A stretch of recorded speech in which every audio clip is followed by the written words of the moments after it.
ನನ್ನ ಮಗು, ಸಂಬಂಧದ ತೊಂದರೆಗಳಿಗೆ ನಿನ್ನ ಸಂಗಾತಿಯನ್ನು ಏಕೆ ದೂಷಿಸುತ್ತೀಯೇ?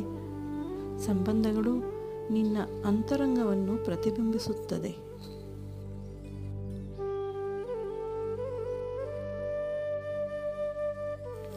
ಅಂತರ್ಮುಖಿಯಾಗು ಮಗು. ನಿನ್ನ ಒಳಗೆ ನೀನೇ ನೋಡಿಕೊ. ನಿನ್ನ ಕ್ರಿಯೆಗಳು ಮತ್ತು ಭಾವನೆಗಳಿಗೆ ಜವಾಬ್ದಾರಿಯನ್ನು ತೆಗೆದುಕೋ. ದೂಷಿಸುವುದು ದೂರವನ್ನು ಹೆಚ್ಚು ಮಾಡುತ್ತದೆಯೇ ಹೊರತು ಇನ್ನೇನೂ ಇಲ್ಲ.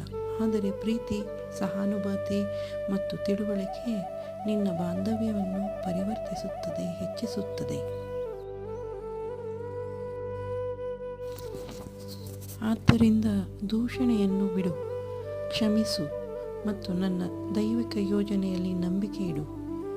ಸಾಮರಸ್ಯವೇ ಮೇಲುಗೈ ಸಾಧಿಸುತ್ತದೆ. ಓಂ ಸಾಯಿರಾಮ್.